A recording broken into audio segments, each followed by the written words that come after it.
Ok, on passe à la table ronde suivante. Merci messieurs et merci d'avoir fait synthétique et renseignant.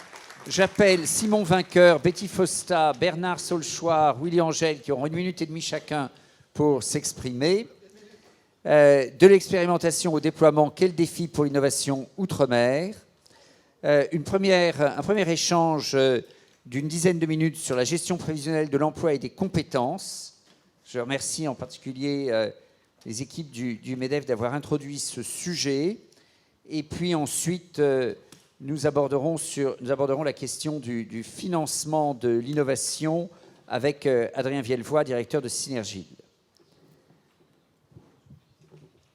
Monsieur le Président, Mesdames et Messieurs, bonjour à toutes et à tous. Monsieur Ferdi-Louisi, président du Parc national, on ne l'a pas souligné, il me disait, mais je chuchotais à l'oreille que le Parc national n'a pas été invité. J'aurais bien voulu l'entendre sur les aspects de la géothermie, puisque je sais que ça se joue avec le Parc national. Mais tout à l'heure, certainement, il nous dira quelques mots concernant le Parc national et la vision de la géothermie, puisqu'il interviendra pour le département en tant que vice-président. Bien, merci à vous. Comme vous le savez, la Chambre de métiers de l'artisanat, eh bien, aujourd'hui, nous contribuons fortement à la transition énergétique.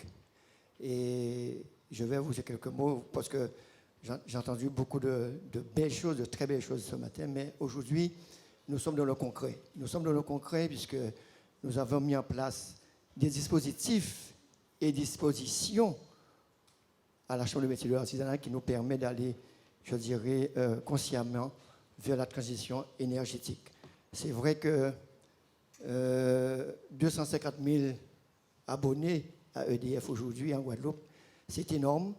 Et je pense que si dans toutes les maisons guadeloupéennes, si nous arrivons à faire un petit effort, ne serait-ce que, je vois des climatiseurs qui sont allumés ici.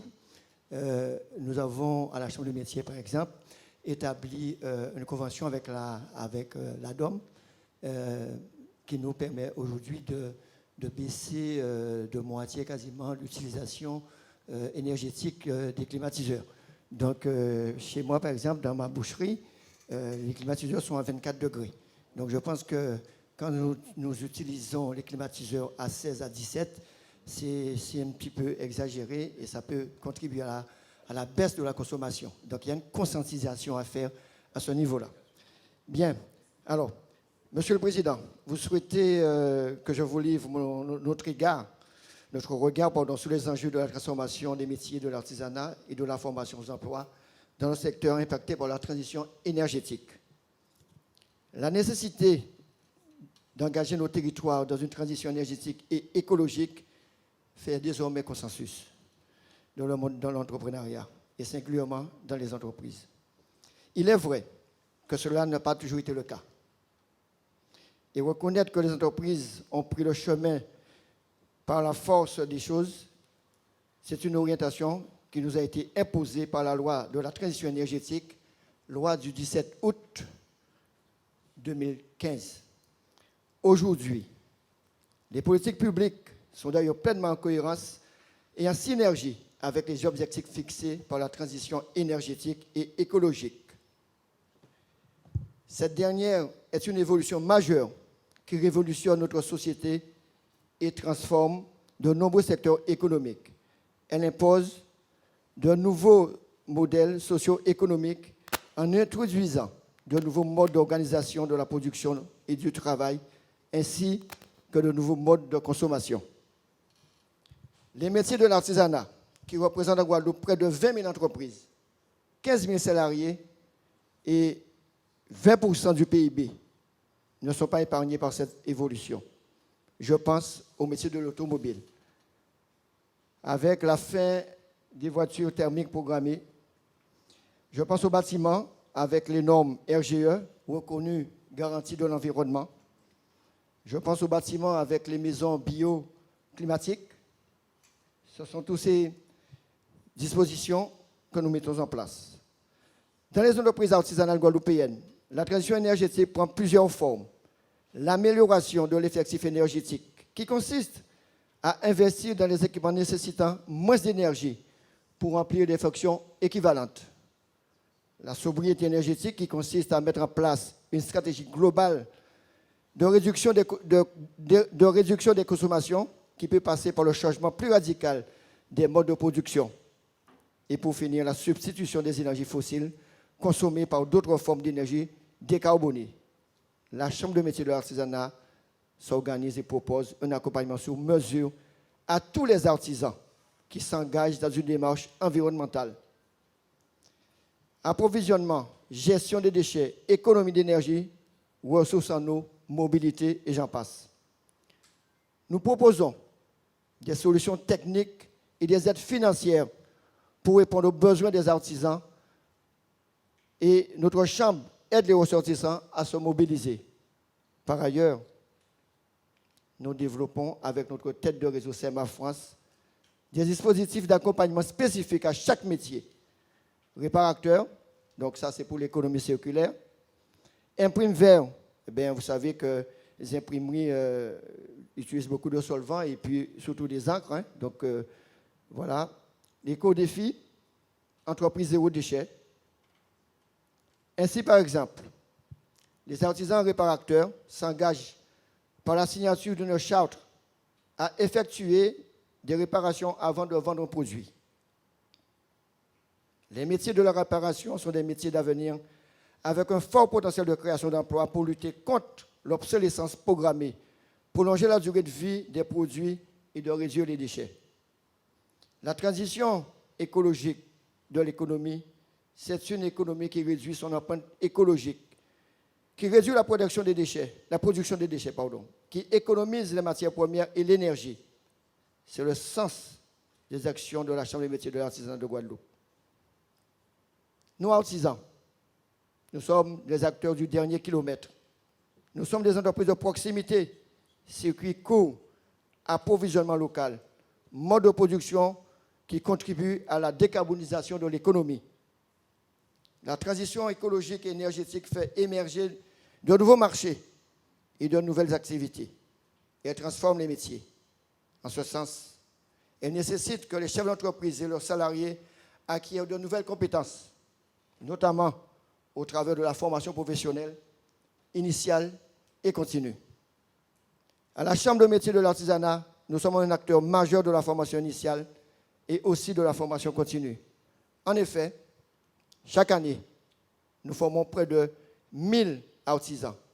Et chaque année aussi, ce sont plus de 550 apprentis que nous formons. Ainsi, nous accompagnons la montée en compétences pour accéder au marché de la rénovation énergétique par la mise en place de formations permettant aux entreprises artisanales du bâtiment d'obtenir le label RGE, reconnu garant de l'environnement. Voilà, mesdames et messieurs, en quelques mots, les actions que la Chambre de métiers met en avant pour pouvoir essayer, en tout cas, de pallier à la consommation énergétique. Et je pense que si tout un chacun nous faisons un effort, eh bien, nous allons, je dirais, vers la transition énergétique et voir un avenir serein pour 2030. Merci à vous. Merci de votre écoute. Merci, Président. Merci pour l'implication de la Chambre des métiers et de l'artisanat. Betty Fosta, vice-présidente de la commission emploi-compétences de l'UDE-MEDEF Guadeloupe. Bonjour à tous. Je vais évoquer la question de la gestion prévisionnelle de l'emploi et des compétences, à savoir qu'on ne peut pas imaginer cette transition écologique, économique et sociale sans penser à une projection sur ce qu'est la GPEC, à savoir une synergie entre les emplois qui existent, les métiers à venir qu'on ne connaît pas encore. Il faut savoir qu'on a des milliers de métiers dans tous les secteurs qui n'existent pas encore, qui sont à définir. Les questions de compétences disponibles, ça il faut le savoir, et bien sûr les éléments de contexte, à la fois au niveau environnemental, au niveau technologique. Et ça veut dire qu'il va falloir mettre en place des plans d'action. Alors la GPEC, c'est pas compliqué, c'est une méthodologie d'action qui se fait en 5 points. D'abord, il faut définir les objectifs. Est-ce que votre objectif, c'est de créer plus d'emplois, de faire en sorte qu'il y ait des compétences qui soient en phase avec les besoins de nos entreprises ? Ou autre chose, ça peut être tout simplement, on se dit, on change totalement d'économie. Dans ce cas-là, il va falloir préparer les hommes et les femmes pour cela. Ensuite, après avoir défini les objectifs, il faut passer sur des questions de diagnostic, faire un plan d'action. Ça veut dire très clairement qu'on ne va pas aller sur des terrains d'investissement au petit bonheur la chance. Il faut mettre de l'argent en fonction des projets qu'il y a à venir et déployer ensuite les différents projets et bien sûr les évaluer. Alors, il y a plusieurs types de GPEC qui existent, il faut le savoir. La plupart qui existent en entreprise, les petites entreprises ou moyennes, en général, ils vont utiliser ce qu'on appelle la GPEC externalisée, font appel à des consultants pour les aider à bien gérer les plans de carrière, les formations, etc. Ou mettre en place des instruments pour pouvoir accompagner, par exemple, un atelier ou, plus précisément, ils peuvent faire en sorte d'accompagner le changement d'entreprise au niveau de l'entreprise, les changements en termes d'activité.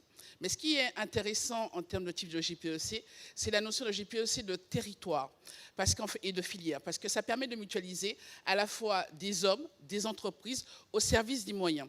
Et ça, ce n'est pas négligeable, parce que je vais vous donner 2 petites anecdotes, en allant assez rapidement par rapport au modérateur, pour vous faire comprendre que ça nous concerne tous.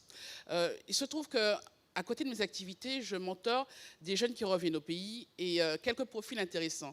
Il y en a un qui est ingénieur à la ville de Paris, il s'occupait un petit peu à la fois des questions d'égout, les questions de bâtiments, enfin pas mal de choses. Et il m'a indiqué très clairement que sur tous les appels d'offres, ils ont fait en sorte que non seulement les entreprises qui soient sélectionnées aient des véhicules propres, ça c'est une chose, mais en plus de ça, ils ont renforcé en tant que celui qui va offrir le financement ou les marchés, d'avoir au sein de leurs équipes des personnes qui suivent le marché. Il a candidaté bien sûr ici, inutile de vous dire qu'il n'a pas trouvé de job, parce qu'on ne réfléchit pas à ça. Un autre qui est sorti d'Angola, qui a travaillé sur des plateformes, sur des problématiques de gestion, etc.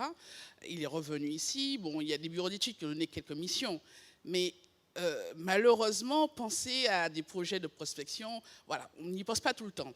Tout ça pour dire qu'en termes de dynamique, on a souvent une approche qui consiste à dire, bon, ok, j'ai un gros projet, je vais mettre X millions là-dessus, je vais avoir telle compagnie qui m'accompagne, etc. Donc ça va être des visions globales où vous allez avoir très souvent pour 100 € investis, on n'a pas vraiment un retour, c'est-à-dire que lorsque vous regardez le retour sur le territoire, pour 1 € investi sur un territoire, en général, quand c'est une bonne affaire, on doit en récupérer 3 à 7. Très souvent, on est des acheteurs. On va acheter une solution, une technologie au niveau national, et bien sûr, très souvent, on devient ce qu'on appelle des captifs de technologie, et c'est dommage parce qu'en ayant cette approche qui est juste un acheteur, on ne va pas se rendre compte qu'on doit avoir une dynamique d'intelligence territoriale et plutôt que d'avoir à tout acheter au niveau du grossiste, au niveau national, peut-être que je peux aller sur, je salue mon président Blandin, pour juste une pièce ou quelques éléments là-dessus, ou peut-être que je vais aller au Fab Lab du coin pour pouvoir co-construire des modules ou des pièces là-dessus. Donc, il faut repenser totalement ces questions d'intelligence. Et la GPEC, c'est un outil, c'est un moyen au service de l'innovation. Et l'innovation, c'est d'abord les hommes.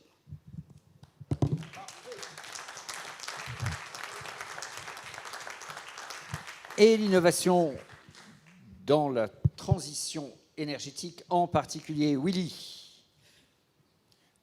Alors, bonjour. Plaisir. Alors, je représente ici le groupement d'employeurs pour l'insertion et la qualification. Alors, je vais rebondir un peu sur ce que disait Betty. Avec la transition énergétique, on a un vrai problème devant nous, qui est comment former les gens qui vont mettre ça en œuvre. Alors, la GPEC, c'est vrai, telle que l'a définie Betty, c'est une GPEC qu'on a conçue et structurée dans un environnement relativement stable. La difficulté qu'on a actuellement, c'est qu'on est dans un environnement complètement chaotique. Alors, comme disait Betty, personne ne sait quels sont les métiers qui vont permettre de faire ça. Et alors, on a des visions, on a un projet, on raisonne dans ce qu'on appelle la projection. Et la problématique qu'on a dans la formation, c'est qu'il faut qu'on forme les hommes qui permettent de réaliser ceci, avec quelques difficultés. Par exemple, si vous voulez un référentiel éducation nationale, il faut 3 ans pour le faire, 5 ans pour l'appliquer. Et après, on recommence. Le problème, c'est que l'économie actuelle, elle ne marche pas sur 5 ans. Tous les 24 mois, elle change. Donc, on a une vraie problématique qui se pose à 2 niveaux. C'est quels sont les métiers qui vont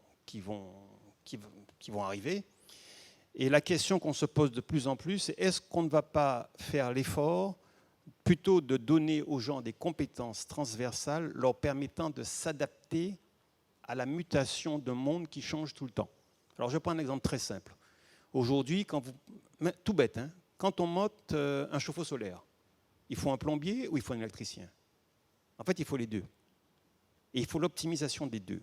Alors, je prends notre exemple qui nous concerne. Quand on monte un bac tampon et qu'on le connecte à une pompe, alors si on branche la pompe sur le réseau électrique, c'est relativement simple. On peut avoir un plombier qui la fixe. Par contre, si vous avez l'idée de faire la pompe et de la brancher sur un panneau photovoltaïque avec des batteries, là, c'est autre chose.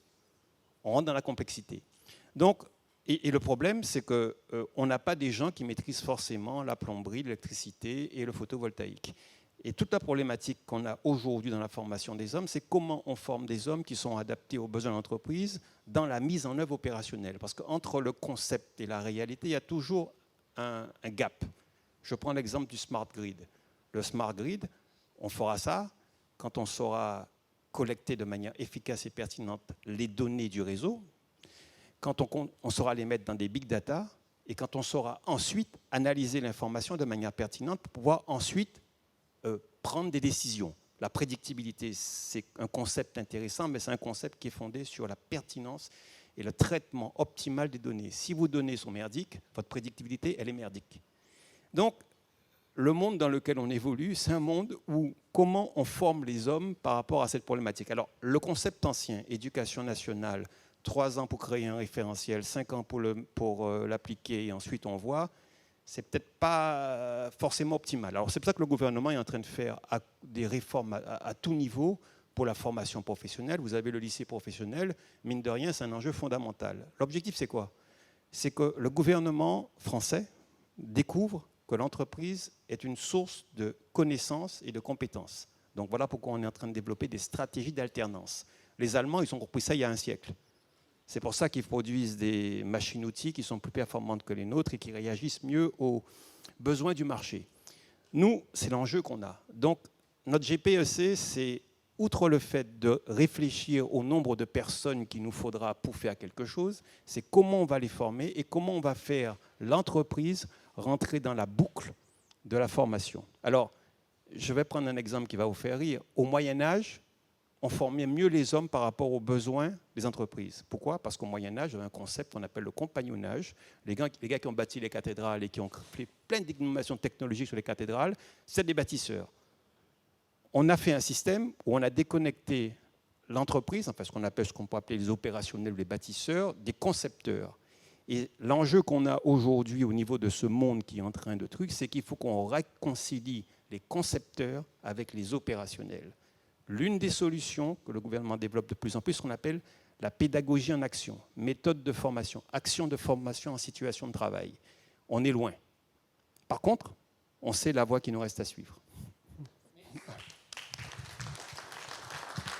Merci pour ces différents aspects, pour ces différents appels inspirants, et je crois que c'était une très bonne approche. On n'a pas eu dans les séminaires précédents d'avoir cette séquence grâce à Simon, Betty et Willy.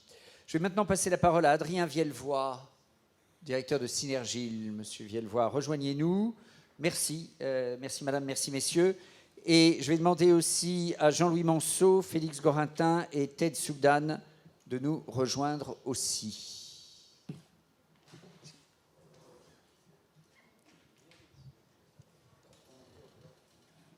Allez-y, Adrien. Merci, j'ai compris qu'il Le fallait... financement de l'innovation. J'ai compris qu'il fallait faire bref.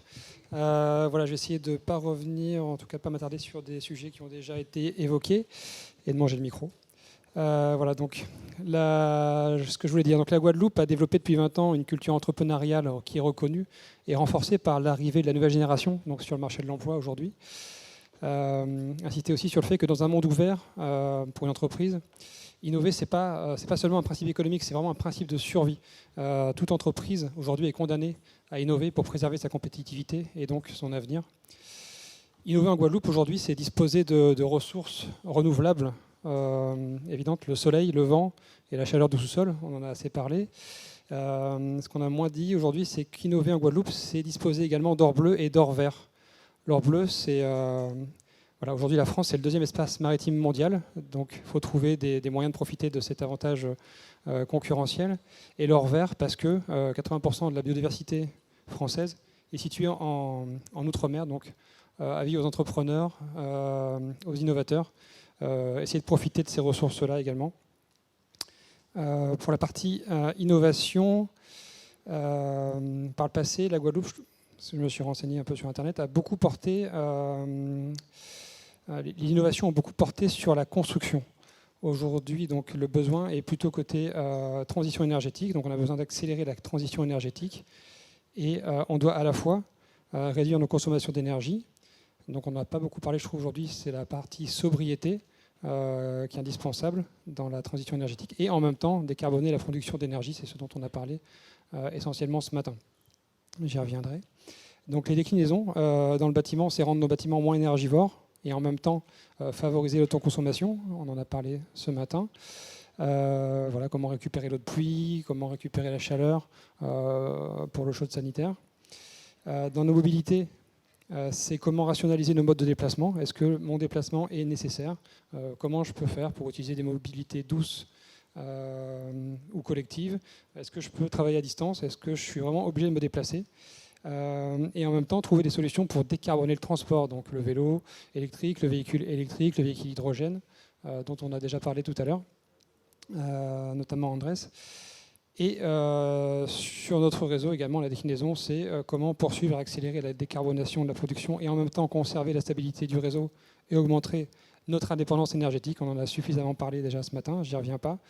Donc voilà, on a également abordé le réseau intelligent avec la connexion des véhicules électriques, voilà, les batteries sur roues que je reprends, donc les objets connectés qui sont nos batteries sur roues, et comment gérer nos excédents de production, je ne vais pas y revenir non plus, et les points de consommation. J'y viens. Alors... Voilà. Donc pour réussir cette transition, on doit encore rapprocher la recherche fondamentale et les entrepreneurs. Donc on est ici dans le temple du savoir. Et comment on fait? Donc utiliser et muscler les catalyseurs existants déjà. Donc les échanges doivent être directs. Les entreprises doivent savoir ce qui se passe dans les laboratoires et inversement, les chercheurs doivent être sensibilisés aux enjeux des entreprises, en particulier sur notre territoire. Et je pense que c'est le cas et de plus en plus le cas. D'où l'importance de continuer le développement de nos incubateurs et les espaces de coworking sur le territoire, où voilà, tous ces lieux d'échange entre la recherche et l'entreprise. Synergie l'a noté aussi lors de précédents ateliers, le besoin en capacité de prototypage et de démonstration sur le territoire. Donc c'est un besoin d'accompagnement aussi en stratégie de propriété intellectuelle. Donc on l'a fait récemment en proposant une formation à la propriété intellectuelle. On a noté également un besoin de communication et de mise en valeur de l'innovation. Voilà. Ce qu'on a vu aussi, c'est qu'on n'a pas à rougir en Guadeloupe du reste du territoire. On a noté un niveau d'innovation des entreprises comparable à ceux de la métropole, et en particulier, notamment au niveau de l'ACARL et de Cap Excellence. Voilà. Et pour parler du financement de l'innovation, pour réussir cette transition, on doit mieux connaître aussi les solutions de financement et de labellisation. Il y a des entrepreneurs qui renoncent à leurs projets faute de financement, et il y a aussi des fonds européens disponibles qui repartent faute de projet. Donc on doit renforcer le fléchage et nos aides à l'innovation.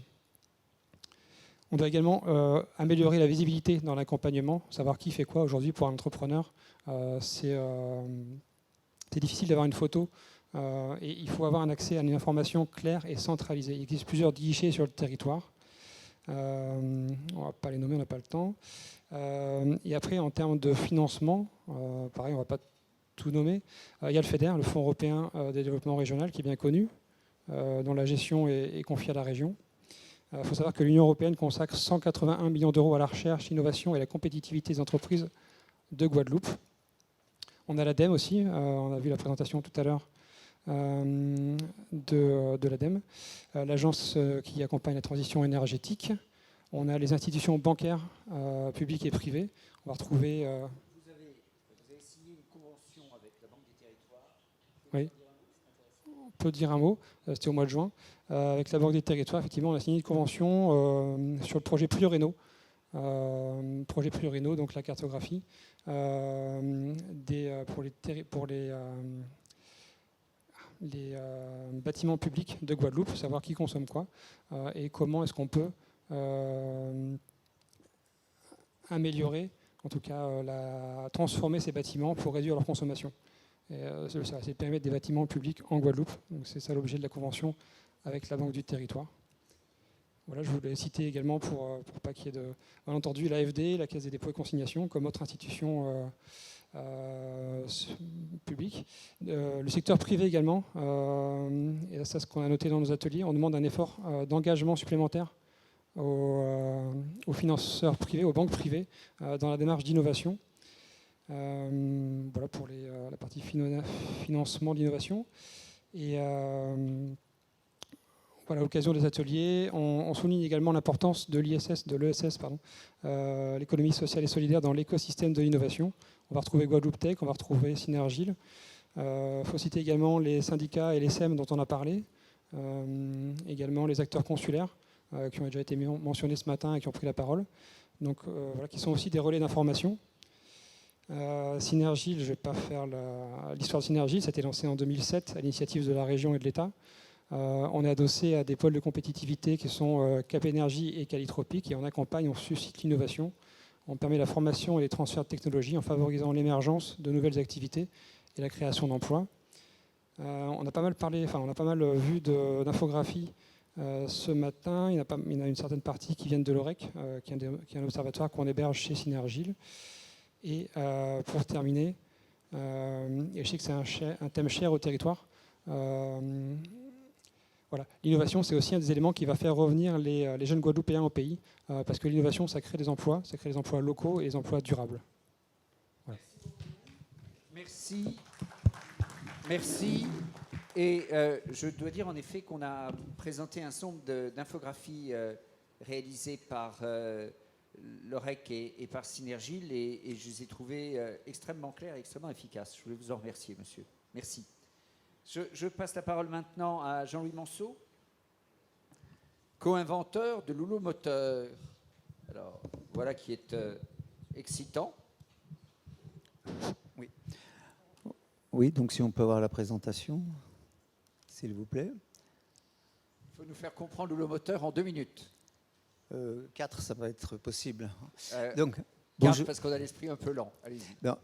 Bonjour à tous en vos grades et qualités. Donc, je remercie le comité d'organisation de cette réunion de m'avoir sollicité pour évoquer très rapidement, donc, le dispositif de production d'énergie houlomoteur immergé qui a fait l'objet d'un projet financé par le FEDER, la région Guadeloupe, TPMAT, l'université et l'État. Donc, les co-inventeurs, donc effectivement, Jean Fornaro n'a pas pu être présent aujourd'hui, donc je présenterai seul ce projet. Le cahier des charges qui avait été établi au départ, donc je ne sais pas si on voit bien les couleurs, donc, a pu être vérifié et validé lors d'une démonstration et d'une preuve de concept qui s'est passée sur la période du 21 au 31 juillet 2021. Donc, je vais juste donner quelques points. Donc, le dispositif totalement immergé, la première partie du cahier des charges, c'était qu'il fallait développer un dispositif totalement immergé par 10 à 20 mètres de profondeur, de façon à ne pas avoir de nuisances sonores, pas avoir de nuisances visuelles, ne pas perturber le trafic côtier, et puis surtout réduire la sensibilité du dispositif aux cyclones et tempêtes. Donc, le dispositif devait fonctionner avec la ressource que l'on a en Guadeloupe, c'est-à-dire des vagues moyennes de l'ordre de 1,6 à 2 mètres crête-crête. Il devait être fabriqué avec des technologies simples et robustes, de façon à pouvoir être fabriqué entièrement en Guadeloupe avec les entreprises qui sont présentes. Il devait être de petite dimension, de façon à pouvoir être manipulé et coulé, donc immergé par les moyens présents en Guadeloupe. Matériaux à utiliser devaient être absolument respectueux de l'environnement, et les effets environnementaux devaient être ou neutres ou positifs. Et en fait, on est allé vers un système de type récif artificiel, sans traitement de surface anti-fouling ou quoi que ce soit. La diapositive suivante.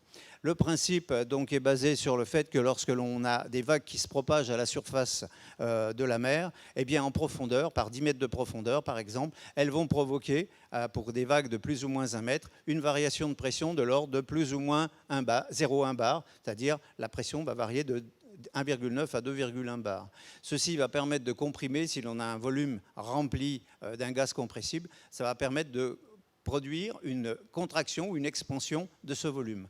Le principe de la machine qui a été coulée à Hans Bertrand, donc il y a un peu plus d'un an, est présenté sur la figure suivante, c'est-à-dire que l'on a un dispositif qui est constitué de 2 chambres, une première chambre équipée avec un flotteur qui lui-même est équipé d'un générateur linéaire d'électricité, et une deuxième chambre en communication avec la première par le haut.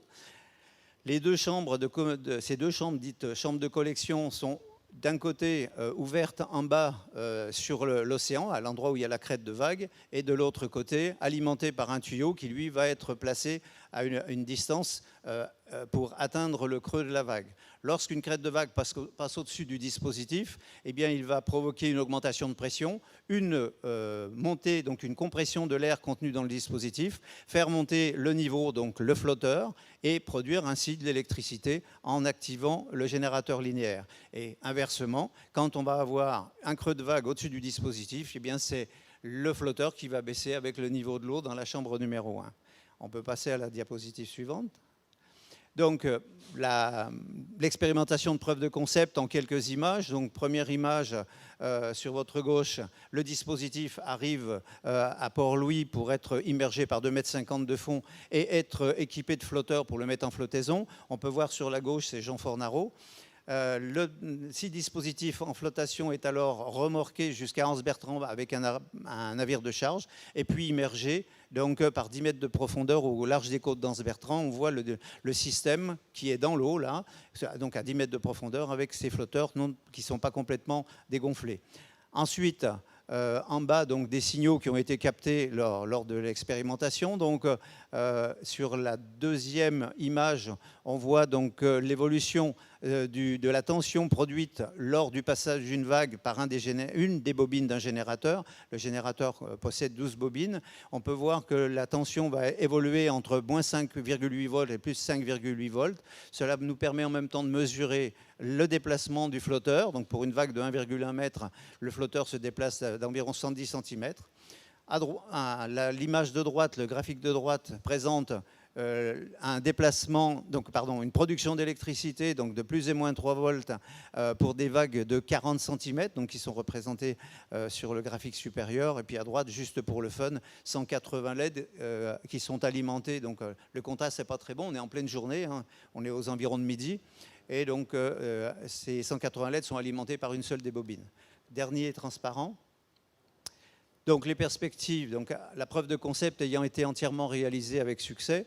Donc la deuxième phase, c'est l'évaluation quantitative du défi. Pour cela, il s'agit de construire et de mettre en place un second prototype de 1 kW de puissance moyenne. Donc les tests vont être réalisés sur une période de 6 à 8 mois d'immersion, de façon à évaluer la robustesse du défi, donc de son influence sur l'environnement et de la pertinence économique de la technologie. Entre guillemets, évaluer le CAPEX, l'OPEX et le prix du kilowattheure sur le prototype, mais aussi sur le dispositif qui est censé être commercial. Ensuite, donc, à l'issue de l'expérimentation, vraisemblablement une optimisation de l'architecture du défi. Les phases 3 et 4 sont encore de la science-fiction, c'est-à-dire que si la technologie se révèle pertinente, eh bien, il faudra créer une filière, en créant un cluster à partir des différentes entreprises compétentes pour la filière, donc qui sont déjà présentes en Guadeloupe, et puis bien sûr la création d'une unité d'assemblage et de maintenance des défis. Et ensuite la phase 4, c'est la production et l'installation des défis.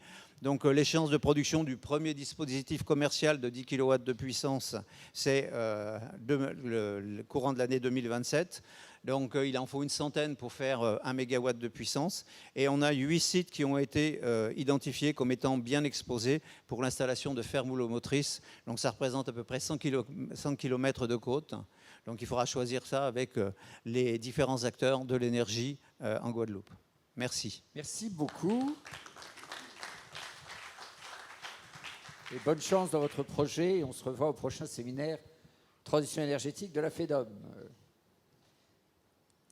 Monsieur. Bonjour à tous et à tous, Félix Gorintin, je représente la société Farwind Energy. Donc on est une deep tech, on est basé en Guadeloupe, à The Box, à l'incubateur. Je remercie évidemment l'incubateur et les organisateurs pour nous inviter à ce bel événement. Donc en quelques mots, ce qu'on fait, si on doit le résumer en un seul mot, c'est très simple. Notre technologie, du coup, on l'appelle Farwind, on va chercher le vent loin en mer, et on développe une nouvelle catégorie de navires pour convertir le vent en carburant vert. Donc dans le monde, il y a deux types de navires, vous les connaissez bien, c'est les navires de transport de passagers et les navires de transport de marchandises. On veut développer un troisième type de navire qu'on a choisi d'appeler navire énergie pour aller chercher de l'énergie en mer, la stocker et la livrer directement au port. On a une conviction vraiment intime, c'est qu'aujourd'hui les ports sont évidemment les hubs économiques de nos territoires, mais demain ce seront les hubs énergétiques soutenables également. On va voir pour le moment où on fera un peu d'importation du coup les carburants durables qui viendront par là-bas. Et on a le sentiment avec les ressources locales, et on a vraiment un gisement en vent exceptionnel sur le pourtour du coup, de la Guadeloupe, notamment entre La Passe avec la Dominique, mais également plus loin en mer des Caraïbes.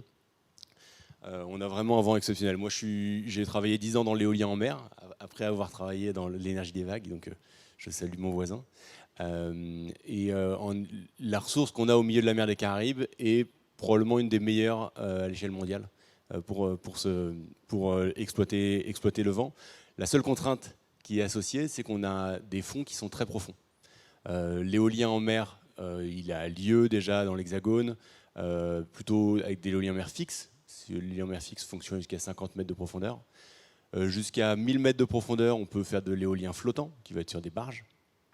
En revanche, à plus de 1000 mètres de profondeur, on a encore plus de 90% des océans, et on a une très belle ressource en vent, en particulier aux Caraïbes, qu'on va pouvoir adresser. Et c'est pour ça qu'on développe une nouvelle technologie, une nouvelle génération d'éoliennes en mer, on peut appeler ça, qu'on appelle les navires énergie, qui vont aller chercher ce vent en mer, le convertir en carburant, typiquement de l'hydrogène, et le ramener directement à terre. Le potentiel énergétique associé, il est vraiment super à la consommation actuelle. On a un potentiel très large. Aujourd'hui, on cherche à en faire la démonstration. Donc, notre ambition, c'est de faire du lien entre les différents territoires de la Caraïbe en allant chercher ce vent loin en mer. Donc, on va le chercher quasiment sans impact visuel, à plus de 20 km. Là, on va aller à plusieurs centaines, voire milliers de kilomètres. Donc la façon dont fonctionne le navire, c'est assez simple. Il part une semaine en mer, il va chasser le vent. Une éolienne attend son vent, nous on est en mesure d'aller le chasser. À qui appartient le vent? C'est une bonne question. Le vent du coup est défini comme une ressource libre d'exploitation. Et nos navires vont chaque semaine ramener de l'ordre de 5 tonnes d'hydrogène directement exploitable qu'on va apporter au terminal du coup au sein des ports dans lesquels on va pouvoir le distribuer.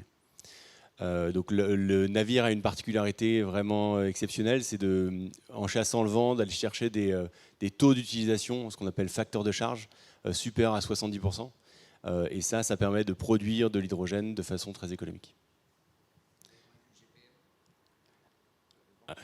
Exactement, donc on va en parler. Sur la diapositive suivante, on est dans une phase du coup d'étude avec les grands ports maritimes, à la fois de Guadeloupe mais également de Martinique. Donc c'est un projet qui est financé par l'Europe. On se posait la question de ce que faisait l'Europe. Voilà, notamment, l'Europe finance des projets à l'échelle régionale. Donc les projets Interreg, c'est aussi faire du lien avec d'autres territoires de la Caraïbe. Ici, dans le cas particulier, c'est avec Sainte-Lucie. Et l'objectif est d'étudier du coup la mise en place d'une filière hydrogène vert d'origine maritime et qu'on puisse livrer directement dans les ports. Donc pour ça, un des enjeux, c'est de faire en sorte que les ports soient en capacité de gérer ce nouveau flux de marchandises. L'hydrogène, c'est considéré comme une marchandise dangereuse. Le port est évidemment déjà bien occupé avec d'autres marchandises. Et donc intégrer un nouveau flux énergétique est un sujet, et c'est ce qu'on étudie en 2023 avec le budget qui nous a été attribué. La perspective est assez simple, c'est décarboner les transports, notamment maritimes, à la fois le fret maritime, on parlait des feeders tout à l'heure, qui peuvent alimenter les autres territoires à partir des conteneurs notamment qui vont arriver au port de Guadeloupe. Mais au-delà, on peut envisager des ferries. Typiquement, les ordres de grandeur qu'il faut avoir en tête, c'est 1 kg d'hydrogène permet de faire 100 km en voiture. Et la première démonstration a été faite par Sarah il y a quelques semaines, d'une voiture tournant à l'hydrogène. Un bus va consommer de l'ordre de 20 kg par jour. Et un ferry qui pourrait faire de la connexion inter-îles, c'est de l'ordre d'une petite tonne par jour. Mais également, on peut convertir ce transport terrestre également avec des usages lourds. Notre perspective, c'est du coup de renforcer l'autonomie énergétique du territoire, mais également créer des emplois. Et en un mot sur la dernière diapositive, pour vous montrer la façon dont on travaille et la technologie qu'elle est, ce qu'elle est exactement. Donc c'est un navire qui est propulsé par le vent. Les voiles que vous voyez ici sont ce qu'on appelle des voiles rotors. C'est des cylindres, donc ce sont des voiles actives. On consomme un peu d'énergie. Pour 1 d'énergie qu'on donne, on récupère 10 en propulsion. Donc c'est vraiment, ça fonctionne un peu comme une pompe à chaleur. Le vent en fait passe à travers de l'écoulement du coup le cylindre qui est mis en rotation. Quand le vent arrive de travers, il propulse, la voile va propulser le navire dans l'axe du navire. Et sous la coque, on va avoir un hydrogénérateur, une turbine à eau, qui, elle, va ralentir le navire, un peu comme la dynamo de votre vélo, pour produire de l'électricité à bord et qu'on va pouvoir convertir en hydrogène et stocker. Donc aujourd'hui, dans le cadre du projet Magic et avec nos partenaires, on va notamment réaliser une première campagne de mesure de vent en mer, donc pour affiner la ressource, affiner notre compréhension. Et ça, on souhaite le faire aussi avec des partenaires académiques.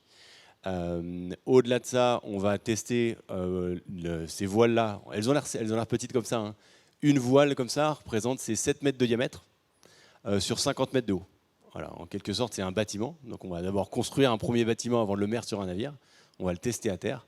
Et ce qu'on cherche à faire là, actuellement, c'est trouver un partenaire pour tester une de ces voiles rotors à bord d'un navire opérant dans les Caraïbes, par exemple un navire marchand, pour démontrer dès 2025 cette technologie directement en mer.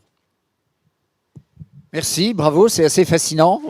Vous n'avez pas encore convaincu CMA-CGM de tester cette technologie? On va en parler justement. Bon, c'est l'occasion. D'ici 20 minutes, il y aura un coup à boire, vous en profiterez. Merci beaucoup, Ted Soubdan. Si, pardon. Vous êtes là, il me semblait bien. Allez-y, en quelques minutes, monsieur. Je suis désolé, mais... Non, ça va aller, quelques minutes, ça ira. Bon, bonjour à tous, Ted Soubdan, professeur à l'université.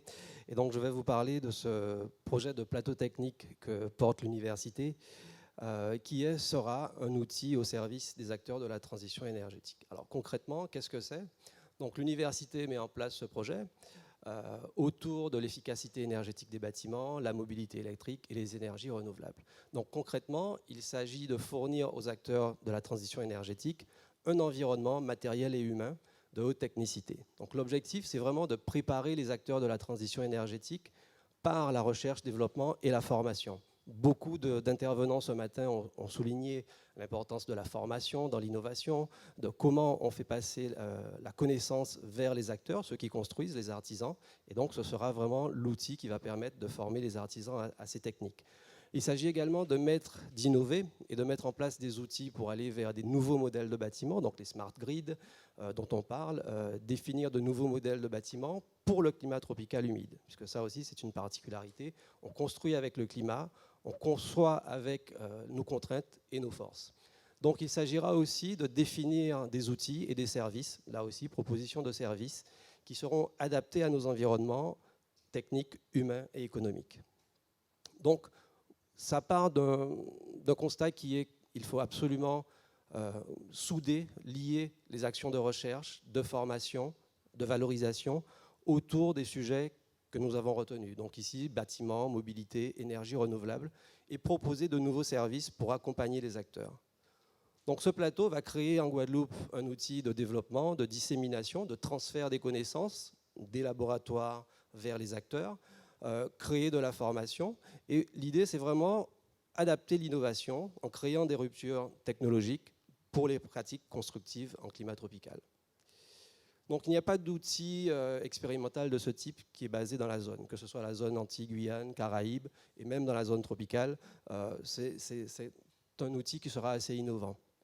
L'environnement caribéen sera évidemment propice à une ouverture et à un potentiel de collaboration avec ces territoires, en particulier tous ceux de la zone intertropicale, puisque ce sont les mêmes contraintes. Donc il y a un vrai réseau à créer avec ces acteurs, donc une ouverture internationale.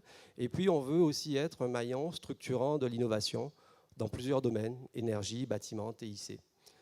Donc l'efficacité énergétique, c'est une réelle opportunité. Certes, c'est une contrainte, mais c'est une opportunité de développement d'emplois, d'activités, de services, avec des acteurs qui sont dynamiques, qui sont déjà présents sur le territoire, mais qui ont besoin d'un outil structurant pour les accompagner.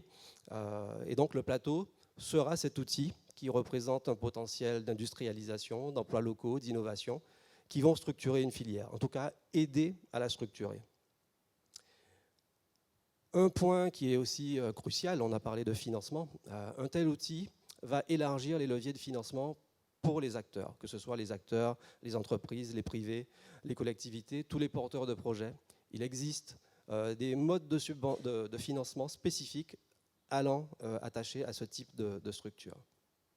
Donc, qu'est-ce qu'on va retrouver concrètement sur ce plateau? Donc, on aura un pôle formation qui va permettre d'accompagner les acteurs, les artisans qui doivent se faire certifier RGE avec différents labels, Calisol, CaliPV, Praxibat et d'autres qui sont dispensés pour les acteurs. Il s'agira également aussi de former les différents acteurs, les décideurs, les prescripteurs, les concepteurs. On a parlé des artisans, des opérationnels, enfin voilà, tous ceux qui sont concernés par ces nouvelles filières et ces nouveaux métiers.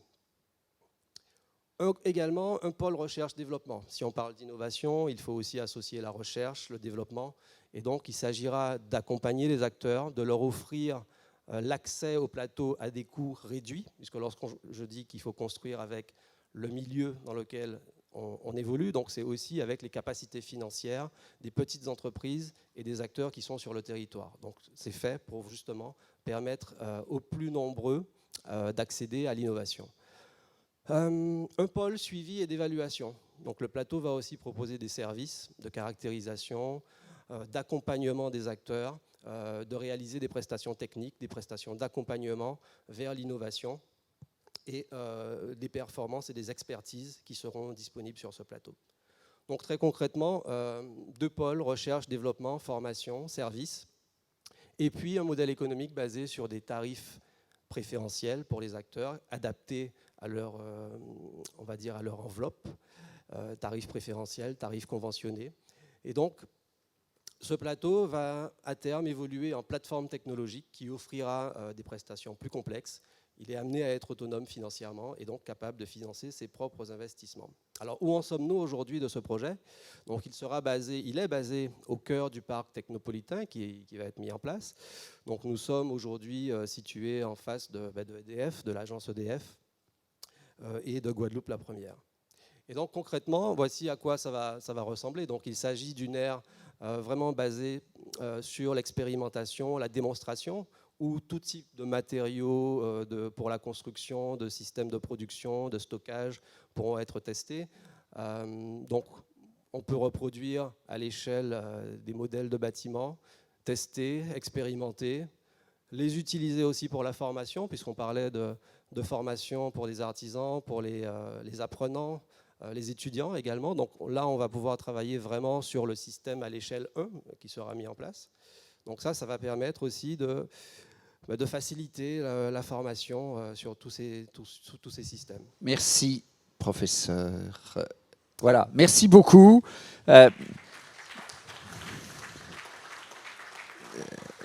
N'hésitez pas à recourir au service et à la relation avec Bepostdom, compte tenu de l'ensemble des propositions que vous nous avez faites. Merci à vous. Félix Gorintin, qui abuse un peu, voulait ajouter un mot.